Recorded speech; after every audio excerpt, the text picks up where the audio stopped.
We move to comments and opposition. All speakers receive 3 minutes, but if you're here representing a specific interest group, such as a homeowners association, please let us know so we may allocate the appropriate amount of time.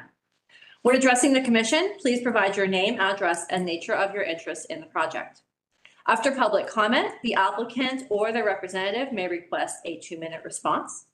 Please note the timer. It will display a yellow light when you have 30 seconds left and a red light when your time has expired. Once we have heard from members of the public, the Planning Commission will discuss the item. We will not receive additional public comments unless there is a specific question to be addressed. Exhibits may be displayed by the applicants or public at the podium. Written correspondence from yesterday has been forwarded to the commission and is part of the public record. Any additional written materials to be placed into the record must be read during the public comment period. Please direct your comments to the Planning Commission and not the applicants, and please refrain from applauding or jeering any of the speakers. And finally, please note that the meeting is being broadcast live and our microphones are very sensitive. Please silence cell phones.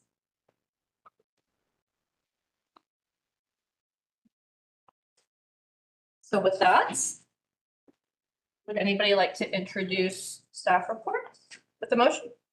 Let's make a motion. I'll second that. All right. All in favor, say aye. Aye. Anybody like to discuss the meeting minutes from September meeting? Or move to approve? I'll move to approve. All right. Second. Okay. All those in favor say aye. Aye. All right. May courts. Anything from May courts? Sorry. No, I don't think we have anything to report. All right. Or anybody here to comment on May courts? Okay. So with that, let's move to item number 1 under old business. 480 South Millage Avenue, SUP 2025-07-1361.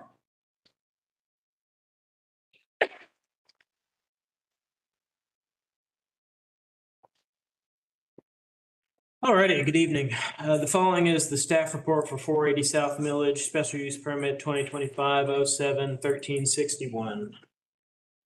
The request is for a special use in CO Millage Avenue corridor overlay for a sorority use.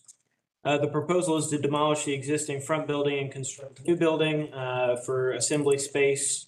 In addition, there is some work being done to reconfigure and add parking spaces, as well as some other renovations on site. There have been 7 variances requested as part of the special use permit request. These variances are slightly different from the original request that y'all saw previously. Some have been subtracted, some have been modified, and some have been added. So there's kind of been changes all across the board on those. Here is an aerial view of the existing site. This is the current future land use, which is mixed use residential. And that will be unchanged. This is the current zoning on the left, which is commercial office with the Millage Avenue corridor overlay. And then on the right is the proposed adding the special use permit indicated by the triangle. Here's a photograph of the front of the existing building. On the left there is the neighboring property to the south and the neighboring property to the north on the right. Here's some other photos of the site, the current entrance, sort of the route around the property. Here's some existing parking along the south side of the existing building. All right, the requested variances are as follows. As I said, there are 7 of them. The first, letter A, variance from section 910.3 to increase the maximum lot coverage from 65% to 85.1%. which is an increase from the original request. Variance B from section 910.3 to decrease the minimum landscaped area from 35% to 14.9%. This represents a decrease from the original request. Variance C from section 912.7 to increase the maximum floor area ratio within the Millage Avenue Special District overlay from 0.5 to 0.65. That is unchanged from the last time you saw this. Variance D from section 932A3 to reduce the required number of parking spaces from 154 to 35 on site, plus an additional 45 off site, which has been adjusted from the original request. Variance E from section 939E6B to allow no additional screening of the rear parking area to Clarke Central High School, which is the same, unchanged from the last time you saw it. Variance F from section 8715C to reduce the minimum amount of conserved tree canopy from 25% to 7.3. That's a new request. And variance G from section 8715C to reduce the minimum amount of total tree canopy from 50% to 32.5%. Here's the proposed site plan. I realize it's kind of hard to see from here, but y'all have copies in your packets. You can sort of see the proposed new structures here, the existing building to be demolished in the front and the renovations to take place in the rear, as well as the parking to be readjusted. From some of the changes from the last time you've seen this is addition of a parking island tree there, as well as some other minor changes from the last time you saw it. In terms of the staff recommendation, staff has gone through the variance requirements and found that we can support variances C, E, and F.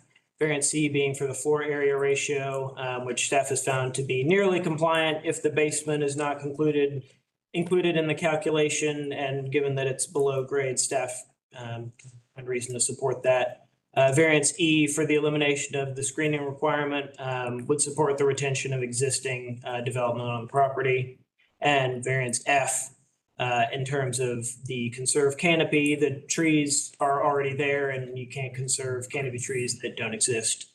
In terms of the other variances, the other four do not meet the 5 criteria for staff to be able to justify variance approval. We'll run through those quickly. Variance A, in terms of lot coverage, it's a large increase to an already non-conforming site. If the new chapter house was reduced in size, this would not be as large of an increase to the non-conformity. Variance B, in terms of minimum landscape area, similar to variance A, it's a large increase to existing non-conformity. Variance D, in terms of the required amount of parking spaces, this variance request is primarily due to the large amount of assembly space, and the parking proposed is less than 23% of what would normally be required for that amount of assembly space plus the residential. And then finally, variance G, in terms of the minimum amount of total tree canopy. If the new chapter house were smaller, there is potential for more trees to be added to the parcel. So finally, overall, staff is recommending denial. In general, staff finds that the sorority use in and of itself is compatible, both with the comprehensive plan partially and with the future land use map, zoning map, and the ordinances. However, staff's main concerns have to do with the 4 variances that cannot be supported, and that is the reason for the denial recommendation. However, if this body were to approve this project, staff recommends the following conditions in that instance. Number 1, a direct sidewalk connection will be constructed from the front of the easternmost structure to the public sidewalk along Millage Avenue. And number 2, the proposed parking agreement with the Clarke County School District in terms of the shared parking would be recorded with the clerk of courts and be submitted to planning as part of the plans review process, and that recorded agreement should be in place prior to receiving the certificate of occupancy. That concludes the staff report. Now we'll hear from the applicant.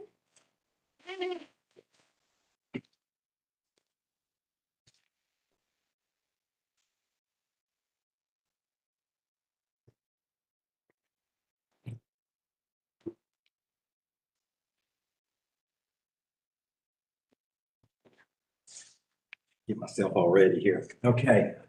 Good evening. I'm Brett Thurman. I represent the owners of the parcel, who are Hobnail Boot LLC and Alpha Z Delta LLC. Which we were here last couple months ago. Excuse me. Do I have an address? I may be homeless right now. Oh, no. 330 Research Drive, Athens-Clarke.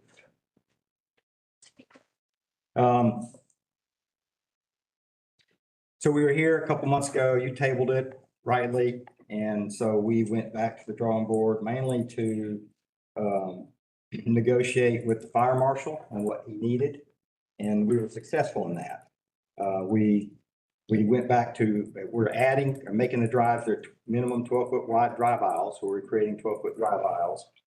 We created enough space in the parking lot between the angle parking you see there and the parallel parking below that allows the fire trucks to come up in there and put down their the feet they bring out to give them the outriggers so that they are adequately stable while they're fighting fire. And then we also added an additional thing that they didn't ask for, but they really liked it, is that we're providing 3 FDCs, fire department connections, at the vault, the fire vault in the front. And so therefore, each of those 3 lines, one goes to the front building, one will go to the middle building, and one will go to the rear building. So their pumper truck does not have to get on the property. And they thought this was a really good thing. So we're happy to have made them happy over that. The wider drives and we had to push the sidewalk and drives on the south side there to squeeze it all in. That essentially drove the total impervious to above 5,000 square feet threshold. So we created a pervious pavement area with an under drain. It's that entire parking lot right there that you see. This is sized to provide the rainfall recharge requirement and control the 2- and 25-year rain events per the Athens-Clarke County ordinance. I sized the pervious pavement so that the total impervious is lower than existing if we count the pervious pavement as pervious area. And we'll throw some numbers at you here. The total impervious on the site today is a little over 31,500 square feet. It's 75.8% impervious now. Our plan increased the impervious to 35,600 square feet, or the 86.1% impervious. Now, if we consider that the pervious pavement area I put on there, which totals 8,410 square feet, then my total reduced impervious that we will have then, if we make that consideration that the pervious pavement is the same as the pervious area, we have 27,149 square feet of impervious, which is it's 64.99%. So we're just under 65% impervious, which is required by the zone. So I'll point out that this total pervious area is much more than the amount required to do the required rainfall recharge and the detention capacity. As a result, we're going to be over detaining even the 100-year event. And on top of that, we're directing it down the alley, so it's a shorter distance down to the curb inlet, which is at Clarke Central High School, and therefore taking a lot of rainwater off of the front of the property. It's going to go to the back and not in Millage and not down Baxter, except for right at the curb inlet. Overall, in my opinion, and I may be wrong, I usually am, I could have obtained staff concurrence on all these variances if I could have been able to, if I've been able to get all the variances in a way, packaged in a way that we could get approval. But I can't. There's 4 that aren't. We have the 3 that they're recommending approval on, which is the FAR, the rear screening, and the conserved canopy. So that's a step in the right direction, I feel. Those they couldn't support are parking, increase in impervious coverage, reduction in impervious coverage, and reduction in total canopy. All right, so I'm going to put these in turn. Let's say, so on parking, there's a type I special use project report that's in the permanent record in Athens-Clarke County, okay? And I didn't find this out until just a little while ago, 30 days ago, but the guys at Chi-Fi put together an analysis to show what's existing and in effect what has continued to be approved as sororities and fraternities populate on the South Millage or move to a new place, and they have to go through this. But in essence, they showed that on average, all the Greek organizations between Lumpkin Street and somewhere south of Bloomfield, but not to Baxter, have parking spaces that have enough parking most of the time, but just enough. For instance, Sigma Kappa has 54 beds and they have 63 spaces on site. That's 9. Zeta has 60 spaces. They have 64 spaces on site, so they're over by 4. There's a number that are less. Lambda Chi Alpha is 16 below the number of beds for parking spaces. And Pi Beta Phi is the same way. They're 8 under what's required for just to cover the beds.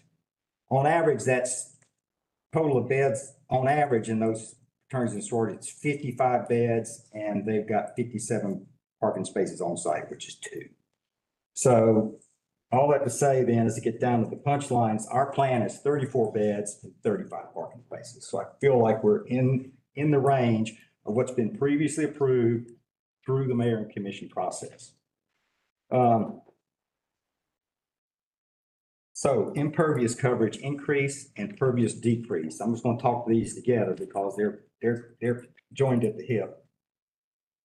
So we need the increase in impervious for our programming, and also for the fact that the fire marshal needed 12-foot fire lanes, and he wanted more access south of the apartments there in the area where they want to be in when they're fighting a fire. So that drove us up higher. But to mitigate this, I came up with the proposed pervious area. So we're doing perviousness on site that will get us down to the impervious total of 65%. Now, granted, staff can't say, oh, pervious pavement is equal to pervious area, but in effect, that's what we're doing. Then also, I don't have really any option to mitigate the pervious area decrease beyond putting in pervious pavement. I can't open up an area somewhere that I can put in trees and put in grass. But I will say that the extent of the chamber areas below the pervious pavement is such that the water retained and infiltrating in the soil is as much or greater than that which you're getting off of the existing condition right now, which is mainly the front yard. So I feel like that's an improvement. Then the reduction in total canopy. With our site design and applying all the codes for trees, we just can't make the required conserved canopy unless I create a forest in the front yard. We did meet the total conserved canopy on the previous plan, but by the places where we had to put in more impervious for the fire marshal reduced, we had a number of trees up against the building, a planting area there, and we had to forego that. And that drove down the knee. And with the utilities in the front on Village Avenue, plus a power pole that runs across the entrance drive there to Kappa Kappa Gamma House for their power, we just can't do I can't get any large trees there. Just can't get them. So we put as many big trees that will meet the requirement. And so we've added medium trees to the front yard and pushed them back away from the power line so that they can grow. And they're in a big open expanse area there. They should have no problems. And then we have a small smattering of small and mainly small trees in the back because the islands are so small. We couldn't fill them with a large tree. I think we got a couple of large trees on the left side there, and that one set next to the rear parking that has where the angle parking is. There's 2 trees there. One of those is large. So we worked hard to do that, to get the tree canopy up. I'll be more than happy to work with planning and the forestry, community forester to maximize total canopy within the areas, we have for the trees where they can be planted on site. In conclusion, our client has agreed to change to our original plan, which created opportunity to comply with the spirit of the Muni Code. We ask therefore for a vote on a motion to approve the plan with all the variances submitted. We also agree with staff recommendations for conditions to the plan connecting to South Mills with the sidewalk, and that's actually on our plan. It's hard to see, but it's up there right by the drive, coming off on the north side, running right there parallel to the drive. It's on the plan. And also we must have our parking agreement signed recorded and in the planning department file prior to certificate of occupancy. Thank you. Thank you.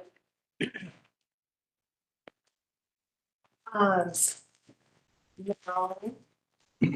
Anybody speaking? Oh, sorry, we ring in favor, right? Yes, sorry, it's been a long week. Anybody here to speak in favor of the application? I'm David Matheny. I live at 200 Mount Vernon Place. I'm Brett Thurman's partner at the architectural end of things. First, I want to thank you for the extra 30 days because I thought it would prove to be very valuable to us internally, and hopefully you'll find that we've taken that time and used it wisely to help you all step over the threshold of a recommendation for approval.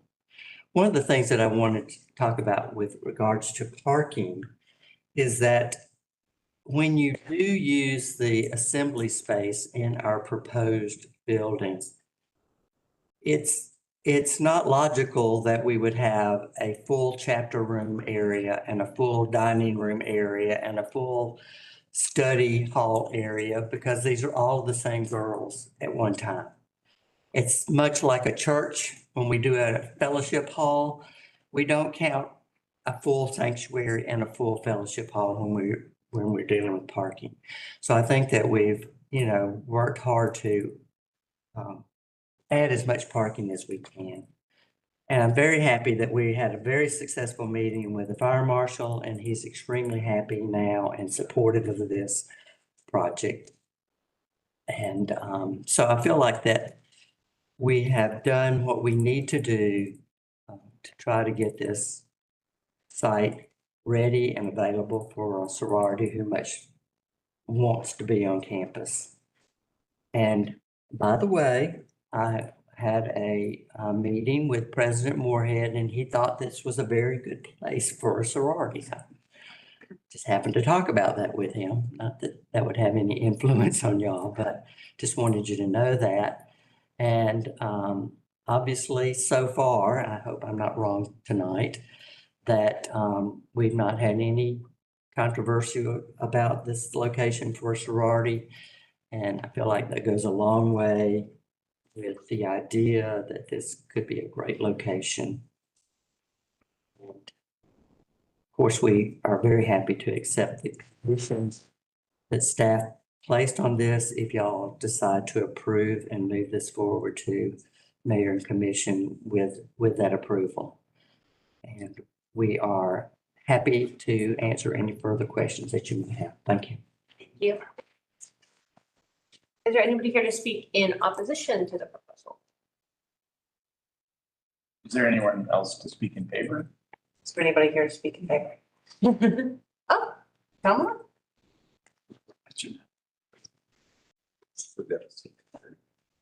I don't need to give my name, address, anything. I'm Katie Baker. I live at 200 East Cloverhurst Avenue. I'm a founding member of Alpha Xi Delta, so I'd like to thank y'all for the work that you've put in on this property. It means a lot to see our house finally, some motion happening on it. It's great. I wish y'all could have been in the room when we found out that we secured a property. That was amazing. I'd like to address the parking issue. Most of the women that are using this space live on campus, and this space is on a campus bus line. I believe it's on a city bus line as well. So I'm not sure why parking would be an issue in this scenario. I know I live about half a mile away from the house. Most sorority women do live around Millage. So, and as long as it's on par with the other Greek life facilities that, like you addressed earlier, I'm not sure why that would be an issue with parking, but hopefully that's something that could get hammered out. And I'd like to thank y'all again, just as a representative of Alpha Xi Delta. Thank you. Thank you. Anybody else to speak in favor of the proposal? Okay. Anybody speaking in opposition? All right, hearing none, we'll take it behind the row.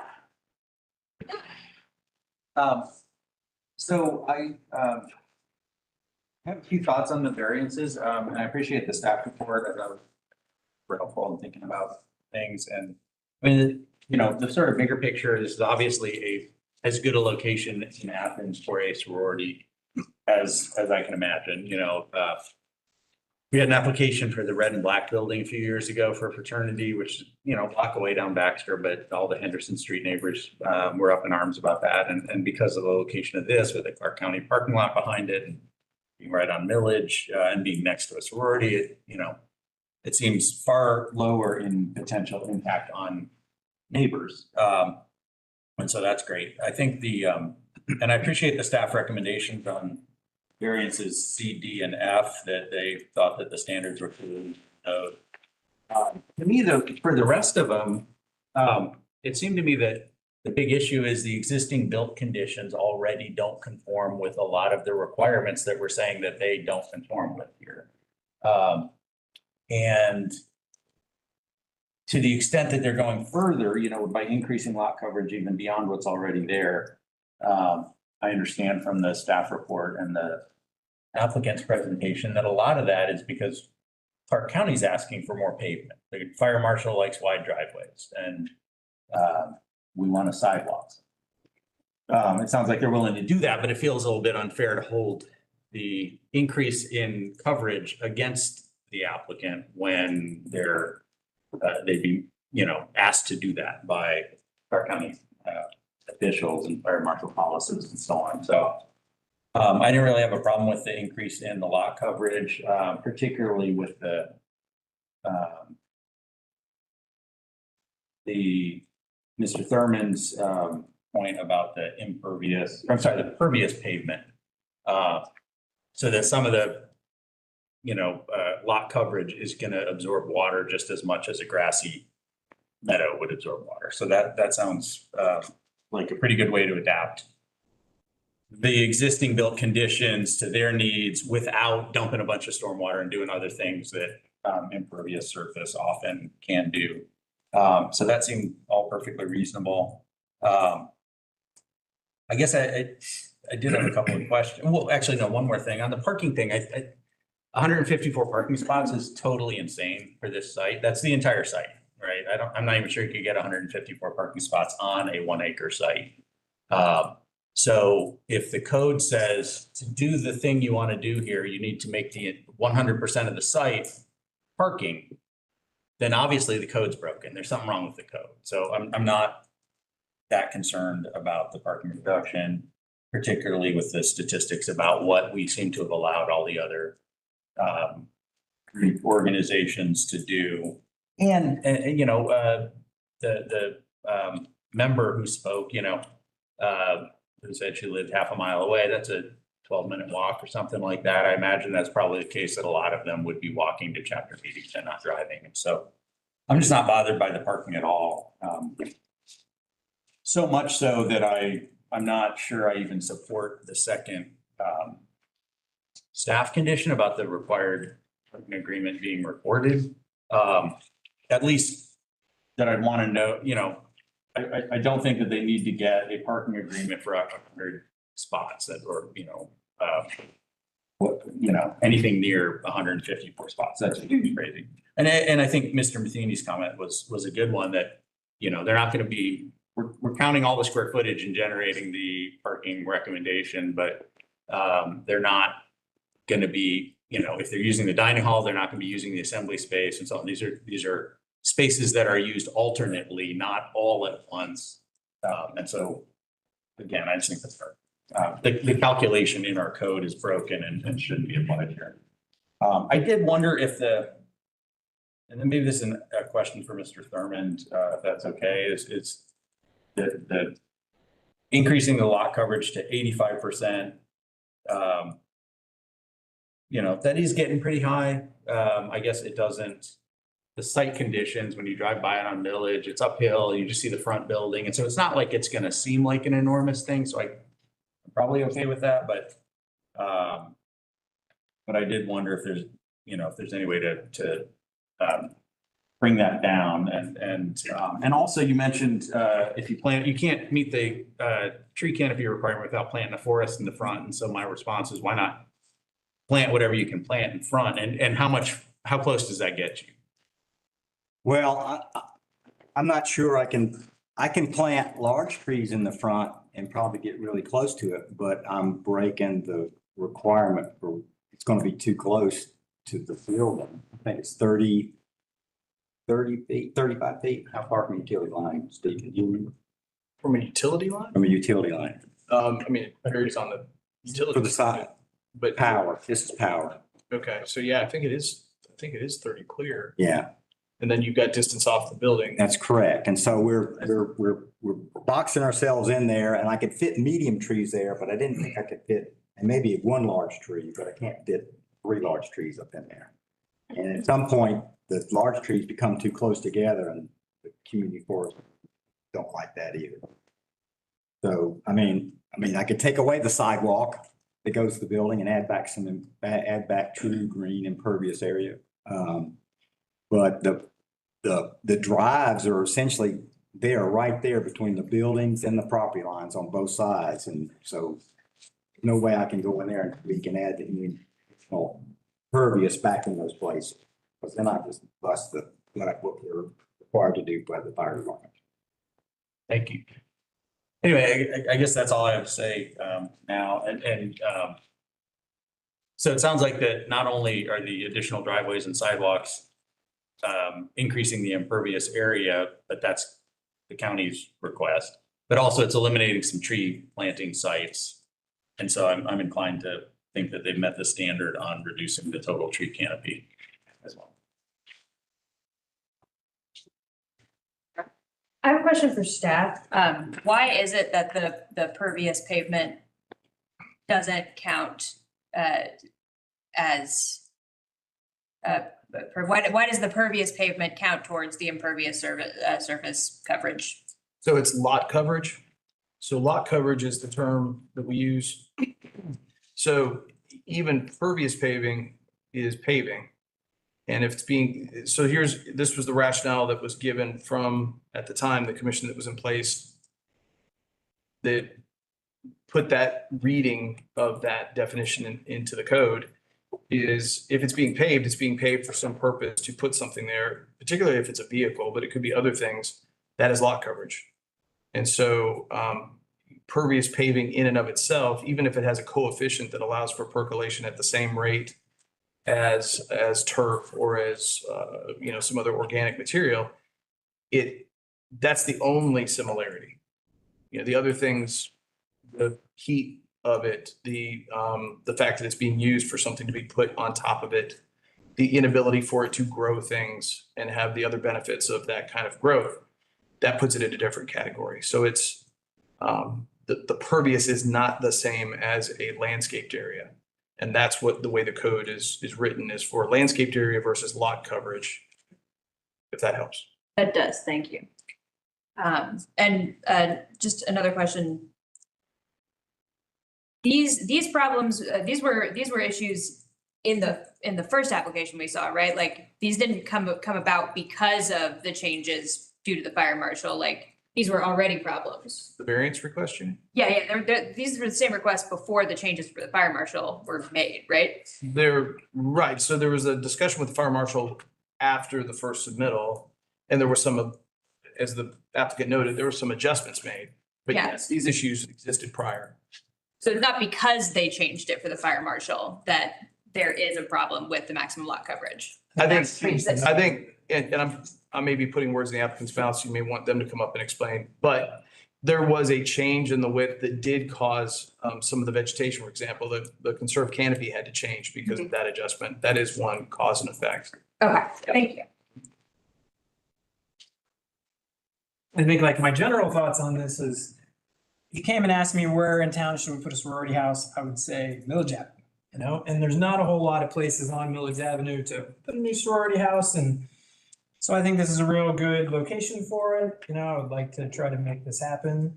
I'm supportive of all the variances, I think, too. The parking issue doesn't really bother me for the same reason that Matt said. Like, I think that number is really large when you take the maximum amount of people that are going to be there, and that might only happen a couple times a month, so I'm okay with going with just kind of making sure there's enough parking spots for the people that live there. And that seems to be what they have, because that's what's going to be happening on a daily basis. I saw when I was on the hearings board, I saw variances for parking in 5 Points and Millage all the time. There's just never going to be enough parking in 5 Points or Millage for kind of our modern standards of like how many parking spots you need. So I think, whenever we're dealing with new developments in those areas, parking's never going to be up to standards.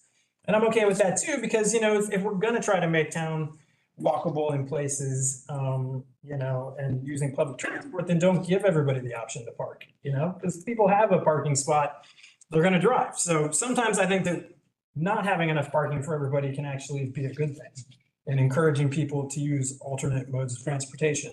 And I think that that's a great location for that type of encouragement because, most of the students aren't gonna be, driving, they might be on the bus anyway. So, and then going to, went out there and looked at it. There's hardly, I think the report said there's only like 2 trees there now, so they can't really do anything a whole lot about with the canopy. And I think they're making a real effort with using the pervious pavers and really working with the county as best they can. So the applicant seems to be very willing to, to do really everything they can as long as they still get to, have the use that they want for the property. And I think that the use they're asking for is a good one. So ultimately, I would be in favor of supporting this and maybe even, as Matt said, doing away with the condition for the parking requirement. But I like the other condition. So I do want to be clear before we have more discussion, I want to pull apart the use of the sorority on the lot versus the issues with the variances, the lot coverage and parking. So, but keeping everything that's been said in mind, we want to have more discussion about the use in general. How many votes will this one have? One? Just one. Okay. How many what? Votes, like, Gotcha. I don't need to have more discussion on the use. I personally, I agree with what Matt and Mike said about being okay with the sorority use. There couldn't be a better spot in Athens to use sorority. So I don't know if anyone else wants to talk about the use part. Okay, My that's comments are fine. a little more in the variant, so. Yeah, I just wanted to kind of, if we could, if that's a portion that we could sort of settle, so we could just maybe focus on the variances, that, Yeah. that's fine. This is perfectly appropriate for, I do totally agree with all that. It's a good reuse too, kind of an existing property, an older existing property in a way, I like that aspect of it. I think what I would add is that, staff doesn't have staff is really constrained by a set of criteria that they need to use to evaluate these variances. And whereas, if I understand correctly, we can make a recommendation, we are allowed to make a recommendation that is not bound by those. Is that right? Yeah. And so I think generally while I agree with everything that Matt and Mike just said, more or less, I don't agree on the parking. We have an applicant who, this chapter night parking is a real problem. It's legitimate. I want to live in a world where the college students do not bring a car everywhere.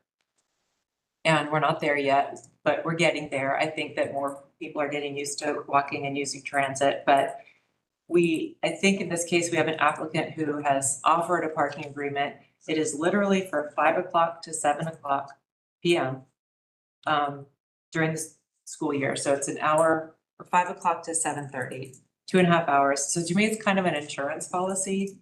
I know our parking calculation is a little bit off on this one, but if I understand the numbers correctly, this site would have just enough parking for the women who live there and the house mother. And so anything beyond that, there's no parking. So I kind of feel like if the applicant's willing and they feel like Clarke County School District is going to be amenable, I don't know why we wouldn't. And also, I think you could see some real neighborhood opposition be inspired to come and speak out against us removing the parking requirement. So my vote would be to recommend approval and go with staff's recommendations or conditions, I think they call them. I think both staff conditions. The first one is the sidewalk connection, and the second one is the parking agreement. And I guess I just want to maybe invite the applicant, do you want to speak to the parking agreement at all, or just tell us a little bit more about it, or just your general sense about having that requirement? We believe that the parking agreement is needed, mainly because of chapter night. We don't believe the number of parking spaces that were placed in the ordinance is appropriate, because that was really done to make sure that there was some things that fraternities and sororities could never meet without coming through the special use process and asking for variances. So we don't mind getting parking agreement. We fully intended to, and we will have that agreement prior to the house needing the certificate of occupancy. And we know that if we don't get it, we can't move in. So we're not asking for that to be waived or not have to apply it. We're just asking for the reduction in the number. And from our first application, we had a lot extra more parking spaces there. And it became apparent from your discussion and our thinking that was way over the top, because if you got 150 girls coming there, you're not going to have every single one of them driving. Okay, you already got 30 that are there on site. And then you've got others that are nearby and they're going to walk. They're not going to drive over and park in the Clarke Central parking lot. So we feel like that, what did I say, 40? I can't, 40, 50, somewhere in that range. 45 is appropriate. And that helps handle the overflow for the girls. They know they got a carpool. They know they can't all park up in there. So they'll park at Clarke Central. They're right there behind it. And they'll walk up the alley to get to the house. And while you're up there, I guess another question I had is, what time are chapter meetings usually? She can answer that. On Mondays. Yeah, and so I guess my question would actually be, because I think staff's condition requires that this parking agreement be in place. Is that right, Bruce? A parking agreement. Okay, because I don't want to restrict you all. Like, to me, having that only be available until 7:30. Why have that? Like, why wouldn't it be 9? Or, I feel like the sorority should have the ability to say, hey, on this, Monday night in October, we actually need to start our meeting at 7 because we've got something else going on, and then there's a problem, right? So I guess what I want this parking there, this parking agreement to be in place, because I think what you're saying is right, that there's enough parking. Like, if all the women who go to the chapter meeting and live there, they're all parked there. So there's actually no on-site parking available theoretically, right? And so you've got to have something. I just also want to make sure that the wording of this isn't reasonable for you all. And so if there's flexibility, I mean, it's like you gotta, I want the property owner and user to have flexibility. The development community, and so like that's us and several other groups in town who have represented fraternities and sororities in their new places where they're building or moving. And we're all sort of using the same kind of numbers that have always been done in the past. So that's where that comes from. Okay. I don't mind saying we'll get with Clarke Central, and quite frankly, we want to be at 5 because we're assuming that there are sorority members who are going to come there to eat before chapter, Yeah. So because they've got a bigger dining, because they're expecting girls to come in and eat with them. That's part of the whole process of being in a sorority. Right. Or a fraternity, is having this group living environment. And so, but for parking, if a meeting goes long, yes, for sure, we could widen that out so that they're legal. And, Yeah, it just seems kind of unnecessary. Or put something in there that Clarke Central agrees with, that if they go over, they're not going to go tow them. Right. Because it's at night and there's nothing going on over there. Well, that actually is another question I had, is about lighting and safety. So if a woman parked in that parking lot and that part, because I assume it's just those spaces that you've indicated on the drawing. Would they be walking out to Baxter around, or is there a different way through? No, you can walk all the way, the code requires us to show it on a walkable route. So we're coming out of the parking lot, up the Baxter Street sidewalk, down South Millage, and then turning up onto the sorority property. Okay, But in effect, there's an alley there Yeah. that's being used by Kappa Kappa Gamma and all the people who used to live there in the apartment. It's an active alley. Somebody's keeping it clear. Somebody's trimming up the edges where the trees grow in. I don't know whether that's one of the sororities or whether it's Young Life who own property right up against it. I don't know who's doing that, but they're maintaining that piece that way. okay, So they know somebody uses it. And I'm not so sure that the dumpster truck that used to come in there didn't go out that way too. Or Okay. in that way, based on where I saw the dumpster sitting. great. I think I was just thinking a little bit about sort of safety. Yeah, it's dark in the alley. There's no light in the alley, Yeah, but there is light up Baxter Street and on South Millage okay, and in the parking lot. Directly to the park. And Clark Central has lighting. yeah, okay. All right. Great.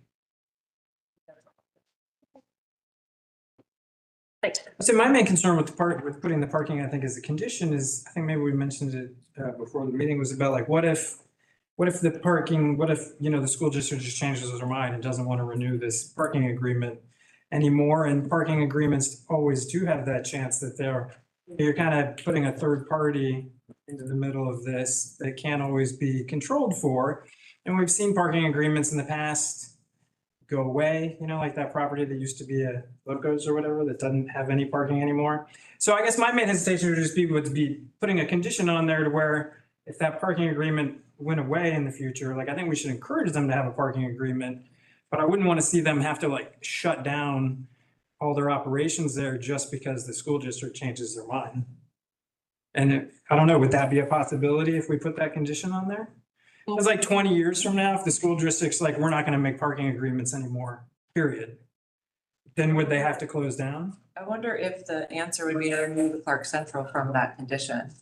Like if they have to come up with an alternative off-site parking agreement, if Clark Central falls through for whatever reason. But then there might not be any other option close by. So That's not true. There's businesses on Millage. I mean, our office is on Millage that doesn't use parking. There would be other options. But it's like a walkable distance, they'd have to get a variance if it's too far of a walk. let me offer this. With the way variances operate, and this board doesn't often see these, so it's worth talking through a little bit. The applicant's role in this is to make a case for meeting the 5 criteria in what they propose. One of the criteria, as you guys know from reading through it, is that the variance, if granted, represents the minimum variance necessary to address the hardship. The applicant has identified in their response that the minimum they need to address the hardship is a reduction from 154 to a combination of 35 on-site, 45 off-site. So they've identified that. Also, as part of their response, they've identified the potential partnership with the Clark County School District. So that's not coming from staff, that's coming from the applicant in response to the 5 criteria. The way that condition of approval, I think, could be interpreted, and I would be comfortable doing this, is if they need to execute an offsite parking agreement with another entity and they could just achieve the number that was part of whatever an approval might be, then we're fine.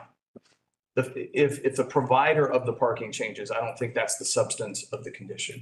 So we would need to reword that. We would not need to word that. And the other thing I want to make clear is the offsite parking agreement is a requirement of code that really isn't an option to say they don't have to do. The only way that would be something that they don't have to do is if they had asked for the variance to go to 0 offsite, but they did not ask for that. So that's the mechanics of the variance. Yes, It's a question of 45 spaces that are found somewhere. correct.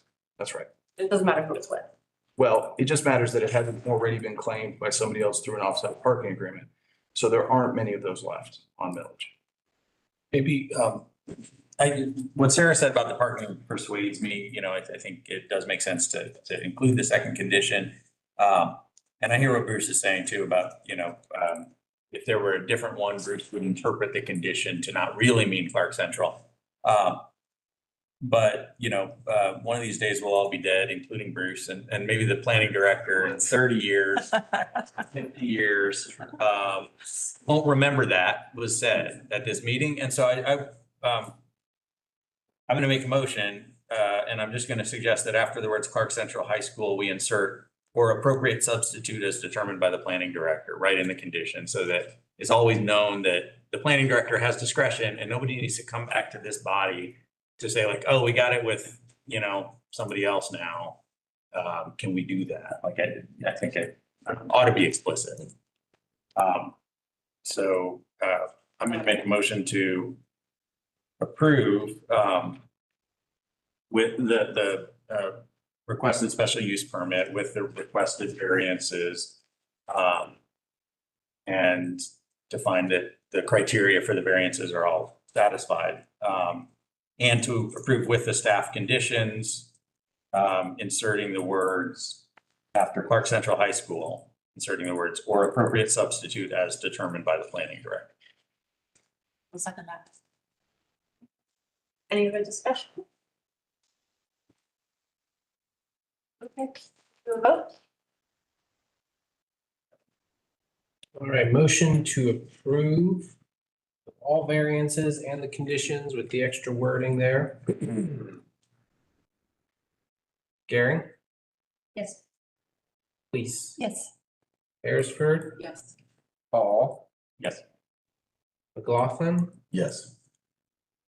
Sam, Yes. and Lord. Yes. All right, motion passed unanimously.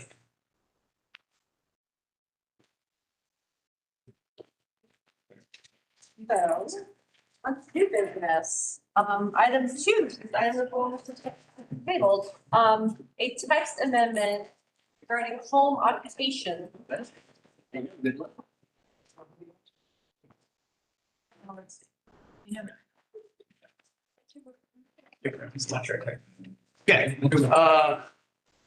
Were you good presentation? I'm sorry, yes. Yeah. Yeah, I'll go ahead and we'll just talk through these. Slide is a summary of what you received in your packet. If you choose this forward with a recommendation, this is the information that we'll present to the commission. But this first text amendment is dealing with home occupations. We had a state statute change that necessitated this to come before you to remove the references to cottage food industries needing to provide Georgia Department of Ag paperwork. That paperwork is no longer being issued, so we don't want to unnecessarily hold somebody up for something they're not going to get. So that is being struck. While we had this item in front of you, we thought it would be an opportunity for us to discuss the use of accessory structures as part of home occupations. Right now, the code is worded that would prohibit that. The purpose of home occupations is really to serve as an incubator for small-based home businesses, small home-based businesses. There we go. With certain guardrails on them, and those guardrails aren't being changed with this text amendment, with the one caveat that we're suggesting that right now they can only operate inside the primary residence. 25% of that square footage is the max they can have. This proposal is to allow for them to also use any accessory structures on site for their home-based business. But all the other protections would still remain intact. So no signage, you can only have one business-related vehicle. You can only have one employee.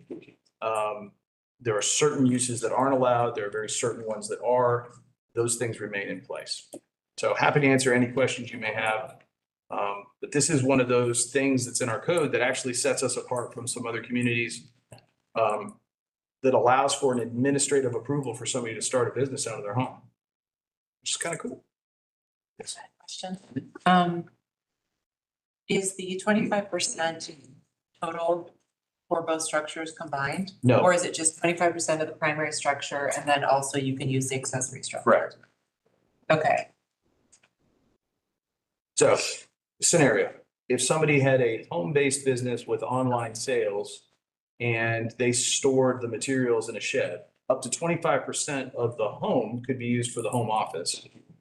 or whatever setup they have to run that online business.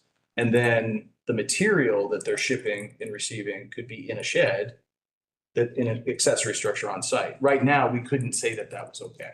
Okay, so I generally agree in principle. That sounds like a great idea. I'm not sure if the new wording is clear about that. I guess I want to get other people's opinion on that, but I think that I want this to say what you just said, and I feel like the fact that I had the question makes it less clear. Okay. And so. So yeah, It says or, I had the impression that it was either entirely is it or the, or the entirely and the or. excuse me, And I think what's also confusing. Yeah, I just don't think that says what you. I think it's the or. well, and I agree, Sarah, too. I think entirely maybe trips us up on that. Entirely within A or B suggests one or the other. That's true. Yeah. It does. So I'm in Okay. favor of what you just said. Good. I just think the text needs to be massaged to say that a little more. Let's figure it out so that we can Okay, change it. So Matt, this is. What if we change shall to may and delete it entirely? may be carried on only within the, well, Yeah, no, that's important. yeah, Only because the idea is that it can't be carried on in your, in the yard. Yeah. Yeah. Right. only within either, like, I think. either primary or accessory structure or both. Because you can have at the same time, right? You can. Yeah. 25% of the house, 25%, yeah. Is the point of the first sentence just to say has to happen inside these structures? Yes. Okay, Well, we say that in the second sentence. You're within. Well, it says that's if about it's the within. primary. If If it's it- within but so with the accessory, you could use the whole thing. I think if we, If we need that first sentence entirely, like. Well, we need the first sentence to stop it from being in the yard. Right, like using the yard for outdoor storage of goods they're selling or something. About them within a structure, period. Are there any other kinds of structures? actually, I think it does require shall then, right? Because it's may is kind of allowing and. I see what you're saying, yeah. Shall be carried out only within the primary or accessory structure. So just deleting the word entirely. And or accessory structure, right? And or, Because otherwise it just sounds like it's one or the other. yeah, Yeah. and or does it? It's in a structure. Yeah, good point. The Yeah, you occupation could shall be carried on entirely within a structure. You could keep entirely and just say like what you were just saying, Kristen, just in. Because if that's the point, is it has to be in a building. Entirely To is say- something that's a. Yeah, if we're doing and or, you could leave entirely and just change or to and or. Mhm. That's the smallest change that. then do you have a comment on the elegance of and or? And or is an It's a great incredibly show. elegant show, yes. Yeah. Best of the Star Wars shows by far. Morgan, man, it was- Well, the Mandalorian also. Austin has an important. Yeah, I mean, I think there are other sections of code that use and/or. If it's, okay, good. All right, is that, So you're thinking that we I think it works. keep it the same, like just add do and or instead? And I appreciate the discussion. So that's technically a condition. It would be an amendment of the wording. So maybe it's just that the second sentence is fine. It needs an additional sentence then that says the part that you said, like that use of the accessory structure for the home occupation can occur in addition to the 25% use in the primary structure, something like that. I mean, I think we would, if that sentence with that change is made to and or, I think we would know that that's fair game to operate out of the accessory structure. And not be limited to 25% of Correct. the accessory structure. That's right. Yeah, I mean, Say if you guys within think the so. primary structure. That's what I was gonna suggest. Say that again. Thank you. So of heated floor space within the primary structure. Yeah, that would just make it clear. Yeah, to know that we're State talking about the structure. primary structure. No, so When the occupation is carried on within the primary structure, it shall be restricted to the heated floor space and shall not occupy in excess of 25% of the heated floor space within the structure. Yeah, I don't think it needs it. okay, yeah, okay. I think it's right. only talking about the primary structure in that sentence. It's not talking about the accessory. Won't then people ask though, well, you're specifying what happens in the primary, what about the accessory? Is there another? That's kind of what I Yeah. was saying. That's what I was going to, yeah. Well, if people doesn't like limit. ask, then you can just tell them, Yeah. like, I can tell you with home occupations, we have long conversations about all aspects of it. So that's part of what we do. So yeah, we would expect. I might still, I mean, if I was a home-based business, I'm like, well, it doesn't specify what happens in the accessory dwelling. I yeah, think because we're not putting a limit within the accessory dwelling Right. as You far can as the use all floor of it. space. You Half of make it. that clearer, like, No. does that No. take away any it makes it questions? harder if it's- This is the ordinance, like, it doesn't need to be the guidebook. Right. Like, it just needs to be enforceable, Correct. Interpret. because that discussion It of needs to where. be this something somebody happens is doesn't part have of to be a the lawyer to understand and be able to look it up online and understand it. So But every person who's seeking one has to come in and talk to staff anyway to get a permit. And so there's a conversation where they say, as you can see here, it restricts how much of your primary structure you can use, but you can also use your accessory structure if you wish. And there's no limitation in the code on that. Yeah, because nobody's just reading the code and then having their business. And doing it. Yeah. Right. There's always a discussion. we'll have to get a. There are forms to fill out. Oh, yes, this goes on the home occupation permit. I have one question about why do we say it has to be only in the heated floor space? Like, what if I want to use my basement? Or a garage for that matter. I mean, heated could be replaced with habitable. Yeah. I mean, that's kind of what finished is getting at, is habitable. Not that, I'm sorry, to be clear, I'm just saying, why is it restricted to the heating floor space? Not why is it 25% of the heated? Yeah, You could just say indoor. I appreciate the question. Well, but if you have a carport and you're under roof, that's game. So, I mean, if you were to enclose, heated floor space, I think is shorthand that is a little bit antiquated, to be honest with you. I think you're raising a fair point. We have other sections of code that refer to habitable. Because then it's not reliant on having, the point of saying heated was building code talks about heated space as the minimum necessary for people for habitation.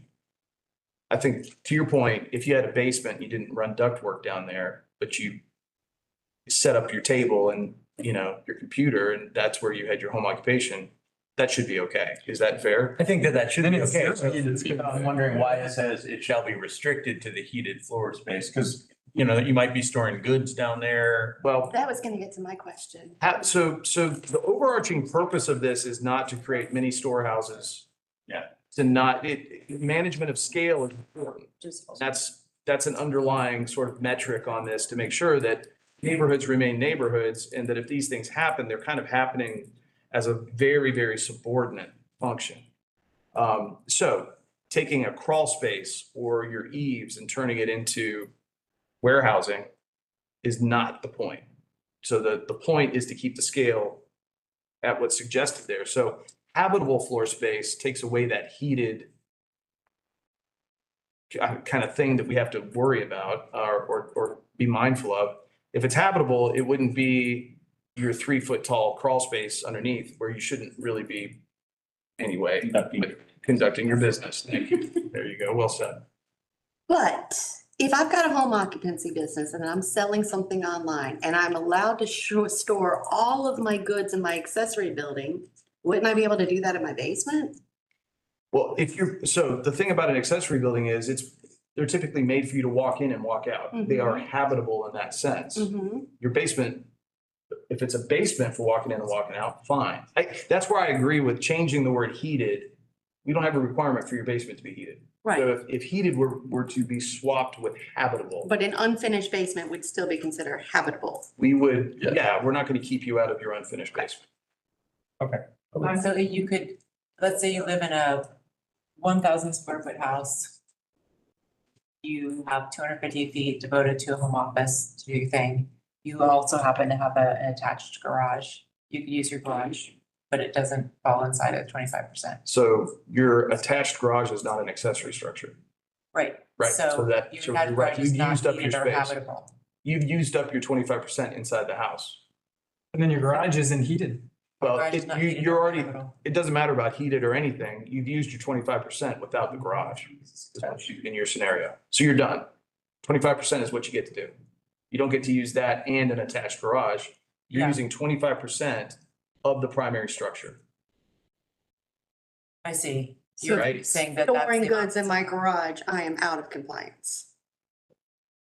Only if you've already used your 25% elsewhere. And it's an Yes. attached garage.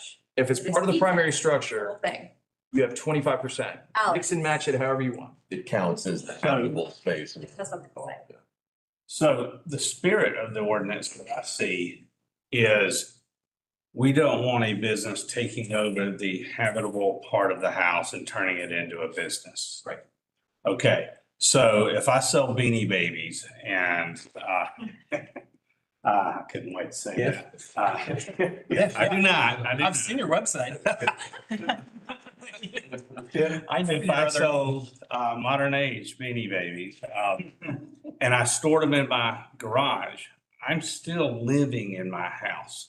So the way I've always looked at this 25% is I can do that all day long. And embarrassingly, it won't look much different than my garage looks right now with all the junk and boxes. But so the house is still 100% unused for business.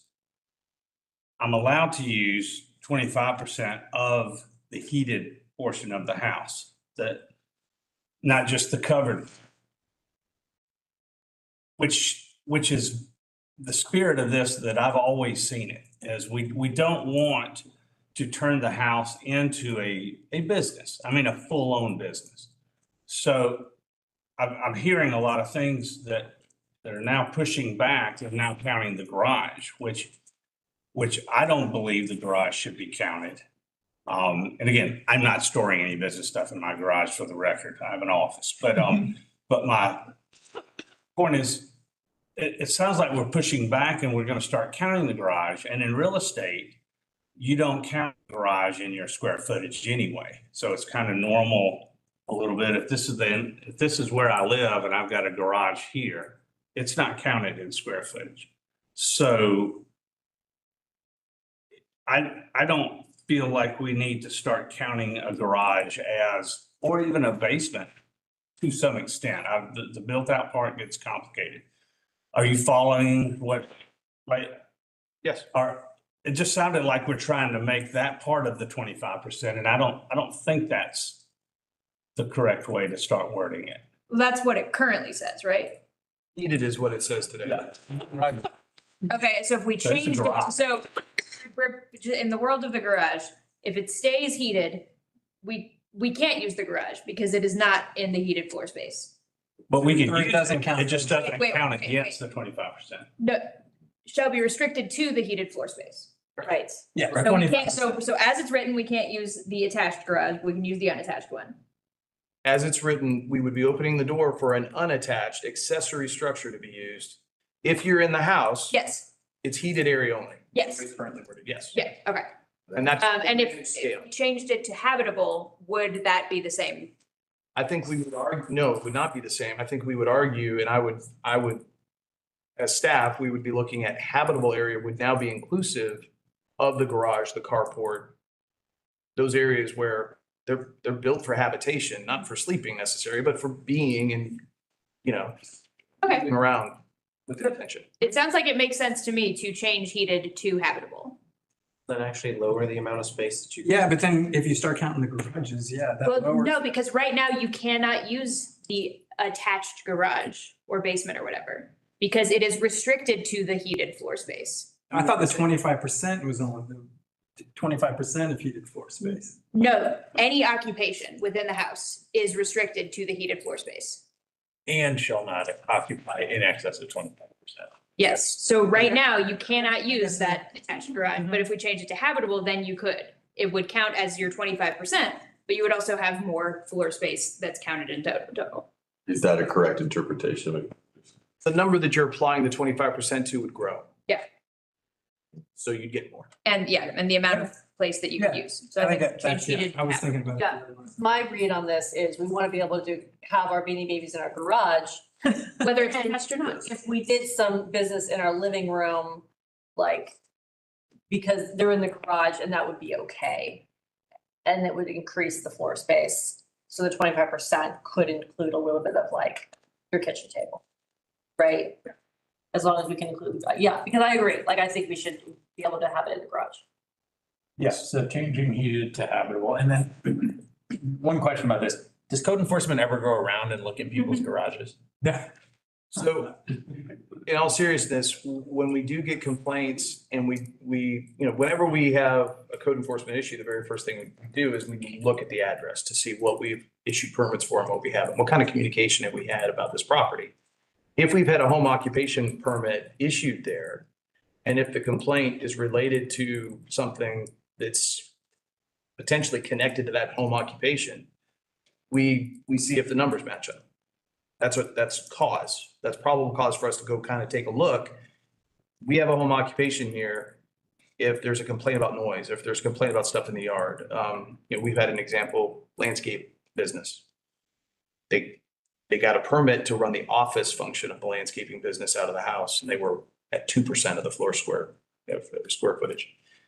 The complaint was they actually have 2 bobcats and mulch piles and gravel piles for their landscaping business outside. Well, that's beyond the scope of what was permitted. So we have an enforceable opportunity because we have a home occupation that was issued that had these boundaries. So yes, we do follow up on when storage is being handled in a way that's different than what was permittable. And if you can see from the street that they're storing equipment and mulch piles in the yard, then of course, code enforcement can ticket them. I'm saying if code enforcement knocks on Alex's door and says, can we please inspect your garage to see if there's Beanie Babies in there? And Alex says, come back with a warrant. I would assume that that's the end of that, right? Because they don't have probable cause. The neighbor said that Alex makes too much noise or whatever. They don't have probable cause to think that he's using the garage. Code enforcement that is not visible from the right of way, but there's been a complaint received, involves a whole different protocol for how you gather evidence. Is that fair, Austin? If you can't see it from the right of way, there are other things you have to do to gain right to enter and have.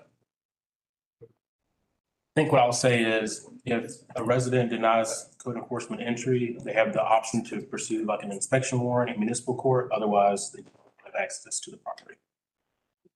That's what I'll say. So if they can't satisfy a judge that they have probable cause to look in the garage, they're not getting a warrant. If they don't have a warrant, they're probably not going to get into the garage. But code enforcement is not patrolling Athens-Clarke County looking for Beanie Baby sounds. Yeah. Yeah. And why would anybody complain about your BB baby, baby babies in the garage? You know, they'd have to really Nice. be mad at you. So habitable, yeah. Yeah, so habitable maybe is enough because probably it's not going to be an issue if people are using a little bit of their garage. Like it's not going to bother the neighbors and it's just not. So we don't need to make the code solve that. So I'm throwing this out. There's garage and there's carport, and carports that face the road. If, like my garage, which has no Beanie Babies for the record, but I do like that as an example. It's better than widgets. But it faces the back and it closes. So if I had squeaky toys in there that squeaked when the dog jumped around, it's not going to bother neighbors much. But when you have a forward-facing carport, which does not have a door, that's the difference between garage and carport. You can't shut it off. So now I'm starting to see maybe this is a whole nother day, but I guess this is the day. I'm throwing that out for us to understand that if that's a little different. You're asking, can somebody use it? Can somebody use that? Is that habitable? Is that an accessory structure? Is it a structure if it doesn't have 4 walls? I don't think it's habitable if it doesn't, it's open to the air. So I don't think it's habitable. So if it's open It's definitely air. not It's an heated. accessory. We would interpret it as habitable. That's what I'm saying. So a carport that's attached under the same roof line as the primary structure is part of the primary structure. Is not an accessory structure. Then it's not habitable. It is habitable in the sense that humans, it's designed for folks to park a car. Now, Do your living activity. you're doing activities associated with the home. Yes, yes. So an attached or detached carport could be used to store my bobcats and mulch piles for my landscaping business. So we're starting to trend into that one business vehicle discussion. So like I said, there are guardrails on this.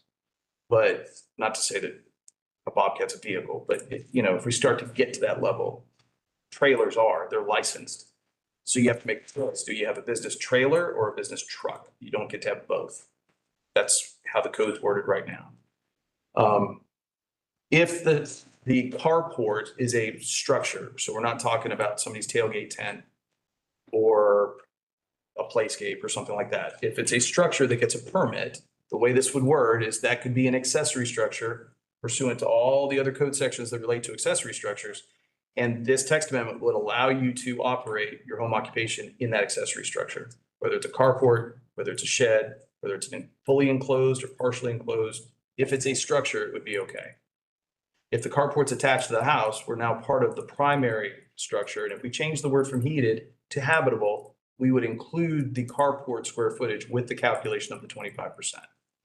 If somebody chooses to put boxes in their carport, whether it's related to their home occupation or it's related just to the fact that they have boxes, that would not be a code enforcement issue. If they're visible from the street, you have cardboard boxes in your carport and they're visible from the street, that is not a code enforcement issue. Let's get something that we vote on. I'm sorry? We need a vote for this. Well, so we've got some amendments to the wording that was proposed. So right now, it sounds like we're doing a little bit of taffy pull on those, but if we've reached a point, it sounds like we have two changes. Or becoming and/or, and heated becoming habitable. Otherwise, everything else is the same. I would like to make a I have motion. one more question. Oh, no, we gotta. More What is your question? I was just, we've talked about home occupancies lately and our most favorite topic of all time, the short-term rentals. And I'm curious how this definition of home occupancy differs from short-term rentals because short-term rentals are allowed to be 100%. Unless otherwise noted below. Oh, and that's one of the otherwise noted Yeah. below? Oh, okay, well, I guess I should read that. Thanks. I just thought of that. This is why, I spent my whole meeting with my back to that screen, so. Yeah, so I would like to make a motion, I would like to make a motion to recommend approval of this, of the text amendment with the and habitable changes that were just mentioned. I'll second that. All right, we'll do a vote, unless there's any other discussion. All right, All right, motion to recommend approval with the text amendments. Gary, yes. Elise, Yes. Beresford. Yes. Paul, Yes. McLaughlin, Yes. Sams, Yes. and Lord. Yes. Motion passes unanimously. Well, thank you all for that discussion. All right, and then our second text amendment. All right. Wait, we didn't take public comment on that. Oh, we didn't take public comment on the text amendment. Huh. Oh, I'm sorry. They all wanted to talk Now about they're it. Everybody wanted to talk about it. It's gone. Should we ask if anybody's here to offer comment on it? Is there anybody here to comment on any of our text amendments? No. All right, all right. Change it.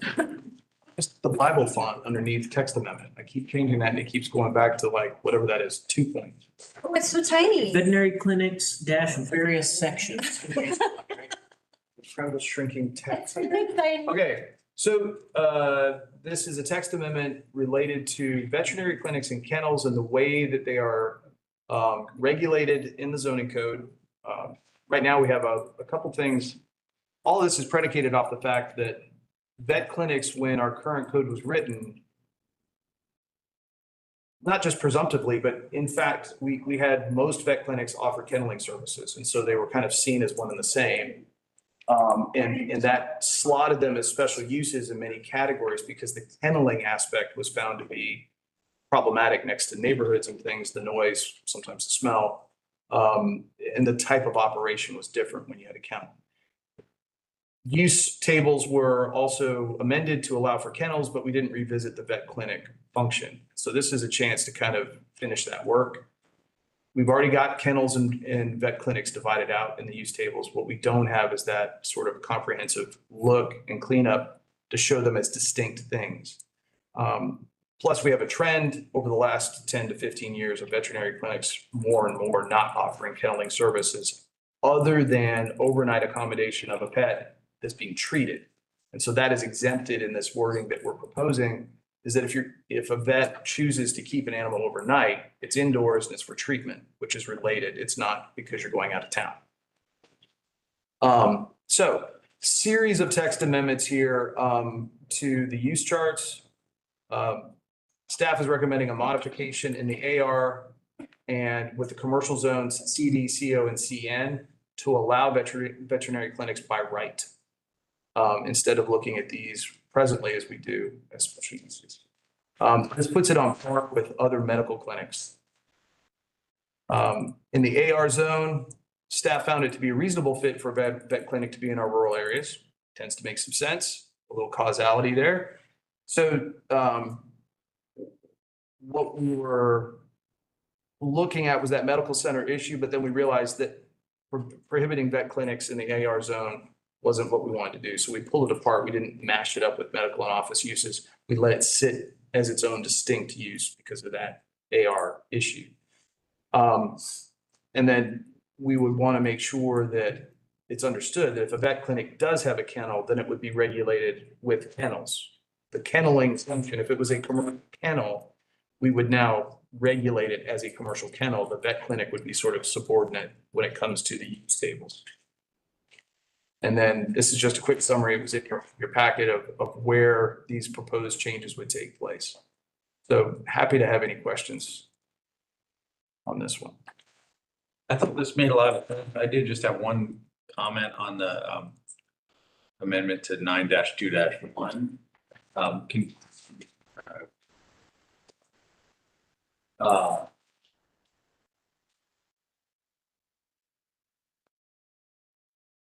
The wording? Yeah, do we have the one with the wording with the highlighting? That was from the previous one. We don't have. But it's on your handout. Yeah, okay, so Sorry, that's not. The highlighted portion says temporary boarding is intended for animals undergoing treatment. And I just wondered if is intended is the best way to say, I think what we're saying is like a veterinary, this is the definition of veterinary clinic. So temporary boarding may be provided for animals undergoing treatment. Non-medical boarding services shall be regulated as kennels.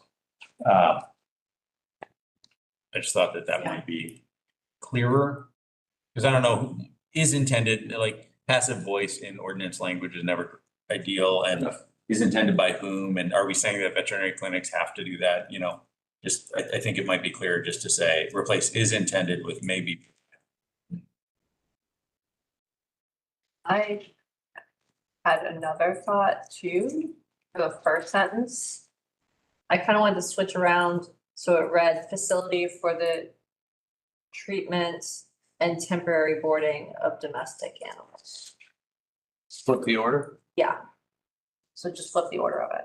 to give the treatment the priority, is that? Yes, yes, because it also, I kept reading temporary treatment and it was your. And really, I'd argue that most kennels don't. Also, they also have temporary boarding because they don't want to keep the animals forever, but. So you're saying facility for the treatment and temporary boarding of domestic animals? Yes, Yeah, I like that.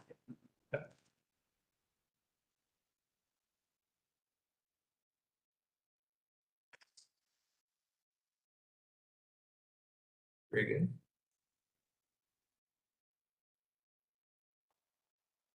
any other thought? One motion? I move to approve the proposed text amendment with the two changes just noted. Second that. Any other comments, or we'll do a vote?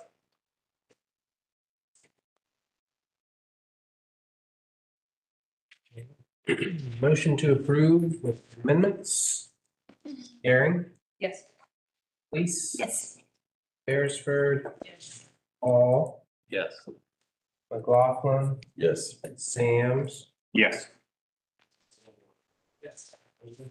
Unanimous. 3 for 3 today. Unanimous. Very different ending point from last month. I have no report. So other than come to the meeting with the mayor and commission in a couple weeks. So on that point, Yeah. question was raised earlier about how that work session will sort of proceed and what information do we have at this point. No firm agenda has been set. As soon as I have that, I promise you I will send it to you the minute I get it. Not sure how many items are going to be a part of the work session. Sometimes those work sessions are stacked because they have a lot of business that they're trying to talk through. So I really don't know. But I'll let you know as soon as I get it. The original comment that I made months ago about the work session and your attendance there was to come and listen. Because at that point, it was not a joint work session. It was a mayor and commission work session where they were talking about things that you guys have worked on. So we just wanted to make you aware that it was an opportunity to come and kind of watch their discussion. Since that time, the mayor has changed that idea or accepted the idea or proposed the idea or is comfortable with the idea of a joint work session where you guys are a part of the discussion with them. And I have a meeting next week with the manager's office to sort of talk through format and materials. And, you know, by that point, there will be an agenda. We will be talking about how much time we have and how best to make constructive use of that time and the role that planning commission will play in that discussion. So all of that advisement will be in that email when I can send it to you. But if it's a joint work session, the notion is that the discussion is a joint discussion. So that's probably the extent of what I can say until I have that meeting with manager's office. And it takes place here, right? Yeah, right. in this- Like a in huge this room. circle, like how does that even So work? they set up a U like this. Okay. It's not very much different than this. So we'll have to accommodate that. We've got more tables that we can bring into this and figure it out. It's a good thing. Yeah. But it'll be on both topics is my understanding. So both short-term rental and future home use. So we'll more details next week. Charcuterie. All right. Can you just remind us of the day and time? October 14th, noon is when the work session starts. They tend to run until 5. But again, I don't know the order. I don't know how many items are on it. So I don't know if those things are first or last or I'll know more. Can I make a quick mention on that? I keep hearing, and I was just in a meeting last week, there is a lot of misunderstanding about the future land use. There's a lot of misunderstanding about what the future land use map is. There's a misunderstanding of how the report should look. Some people think it should look like this or look like that. Therefore, it doesn't look like what I want it to and not the plan I want, so it's no good.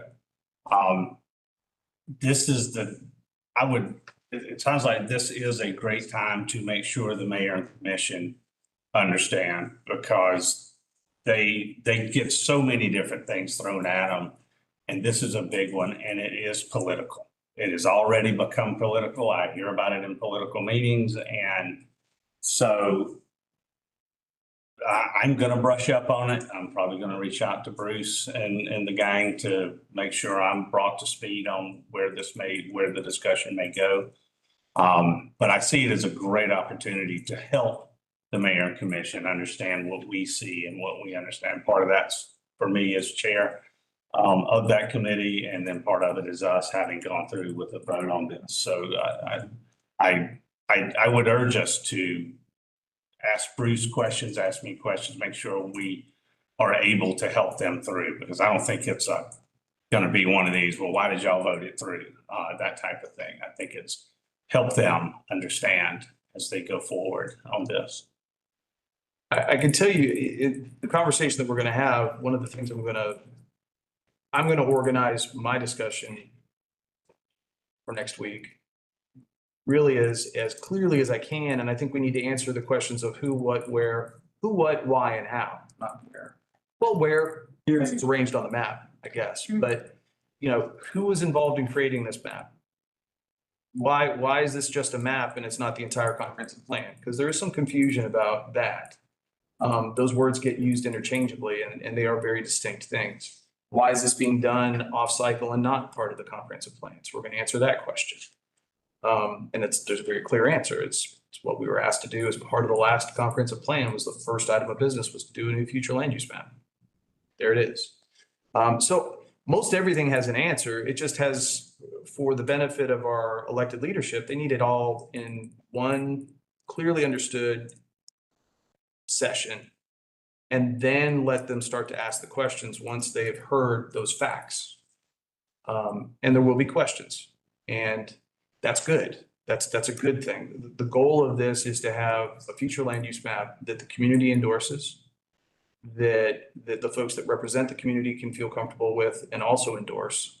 And then as we get requests to change it, which is how we're set up, we are set up not to treat it as it's in stone. Alex has said this many times. We have a process in our code for how to amend the future land use plan, and that's not going away. But if you have a plan that's current and is believed to be largely accurate, you shouldn't have too many amendments to it. And that's the goal, is to have something that we feel is defensible, and then go about defending it or appropriately amending it with cause. And we're just so out of line from having that level of confidence in our future land use map because it's old. That's the point of this, is to get back to where we're confident with our future land use policy. So from a staff standpoint, I think we want the process to be represented for what the steering committee has done, what this group has done, what the community has done. And the work that came out of all of that effort, just to show that it had intention and it had organization and it had some principle behind it. And that should help. That should go a long way towards whatever discussion we're going to have. Do we have a sense of what the questions are that people are worried about? The map. Yeah. Just like how it was made? Change. Specific changes or? Process. I'm hearing a lot. Yeah. So I probably don't have specifics that I want to say Okay. because I can't confirm them. Sure. But some people are looking at this as an opportunity, and I'm not saying the mayor commission is, I'm saying people in the community to make it political, and just so happens there's a big vote next May. So if you're not listening to me, you don't have much more time to and that's normal. That this is expected. This is part of it. I think the point Bruce made about that these can be amended, it, maybe lowers the temperature a little bit or can be used that way, right? Like if somebody thinks that this map is 97% right, they don't have to vote against it because it's not perfect. They can vote for it and then work on amendments, soon thereafter. So that might be something to underline at this work session. Absolutely. Make sure that that's understood. Bruce, do you have the sense that there's any certain aspects of this that mayor and commission in general are uncomfortable with? Are there any particular pain points that they either aren't clear on, or we could help get them over some of those humps? I mean, that's the point of the work session, is to hear those things. Because we really haven't had an opportunity with them and they haven't had an opportunity with us. So no, I really wouldn't know how to characterize those things. And it would be best if they had that opportunity to say it first person. That's the advantage of this discussion is those questions to be put on the table. I say that's why we were wanting this meeting, Exactly. to sit in the room and actually ask these questions that we've been wanting. Citizens allowed to come to work sessions like this? Yeah, residents can come and sit in and listen. There's no opportunity for public comment. But we're gonna have those opportunities moving forward with the future land use map when it's on agendas and that type of thing. And that, we'll see what kind of outcome, if the discussion heads in that direction about how is public input received? How is it calculated? How is it compiled? How is it synthesized? Those will be part of the how, the answer of the how that we're gonna give. If there is a desire from the commission to have another opportunity for public input, well, then we'll follow along. We'll take that guidance and we'll work with it. But at a minimum, there would be at least 2 more public hearings on the future land use map. So we'll see what they say.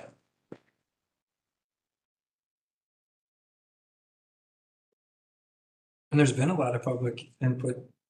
The body of work is pretty impressive, I think. And when we have the chance individually to sit and talk about it with folks, it's interesting to watch them sort of think, oh yeah, I did hear about that 2 years ago. And I did go to that meeting, a year ago, and so it turned into this, and that everything that was received there was used to build this, and then that was used to build this. And when you can kind of put all the pieces together, because it's been over 2 years, when you put the picture together, it tends to be a better discussion. To Matt's point, it builds a little bit of confidence about the process, and the end result is not something that was cooked up, without people being involved. And secondarily, we still have a piece of ordinance that helps us amend it as needed with public input again. Very transparent. Miscellaneous. Miscellaneous, yes. There. So, but it's back to the parking issue with the millage. Is that something that, and I'm not doing it right now, I'm just kind of asking if the number of parking, and parking came up a lot with the future land use meetings, and some of the developers, of course, they don't want any restrictions often, because it makes their job a little harder, but sometimes it's brought up as why it is in the way, and it shouldn't be in the way. And I think comment of less parking spaces might promote more bike riding. We got e-bikes coming. They're out there now, and those are being ridden by people who aren't always the people you see riding other bikes up hills. Is that something we could ask if this body decided to at any point to go back and look into again and change it? Or are we in a position as a committee to ask for staff to reevaluate the number of parking per property, per bed, et cetera? So I will say this, the two things are already at work to revisit parking. One is the results of the Urban 3 study, where they were very clear and pointed out that we are in certain areas of town that are ripe for redevelopment. We also happen to be overparked, and those two things tend to make for an opportunity. And then the future land use discussion, as it was coming through, a lot of that discussion about where to have more mixed use, horizontal mixed use, verticality, what to do in our corridors. The way to make those things happen is to revisit our parking ratios to open up opportunities there for redevelopment. One, it takes spaces that are presently for parking and it allows for a building to be there. And two, if you're going to build a new building, then you're not creating a need for more parking elsewhere. But I will say this, that'll be one of those challenging text amendments to put together. The wording that we have in the code today is a reflection of community values at a point in time. We had a point in time where folks were very upset with certain uses and the ratios that were being applied because they were producing not enough parking, and they were left to deal with the overflow effects of an underparked use that generates high times. So we got to be prepared for that discussion. The offsite parking agreement, when we first put that in the code, was a way to begin to dial down on-site requirements and provide an opportunity for flexibility to come up with a relief valve. And so that was one of those things that we did to try to edge toward a reduction of parking. So if it's time for us to revisit it again, I think it makes sense, but we're going to be targeted in that discussion. It's probably not going to be a one size fits all kind of answer. Is there any differentiation between like, new buildings and old buildings? Like building in an area like 5 Points as opposed to building in some completely undeveloped area? Are there any like allowances for differences in parking?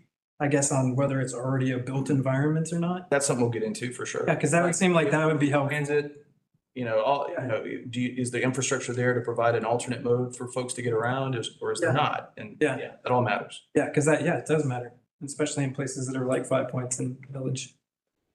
I mean, I'd even argue like the case we saw tonight, if that house were on the other side of the street, parking would have been a huge point of contention. And Yeah. probably would have had neighbors come out and demand there be a parking. Yeah.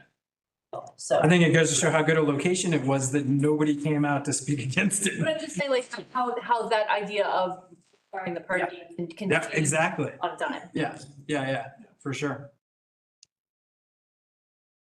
Entertain a motion to No, I got more. To adjourn. Motion to adjourn. Second. Second. All in favor?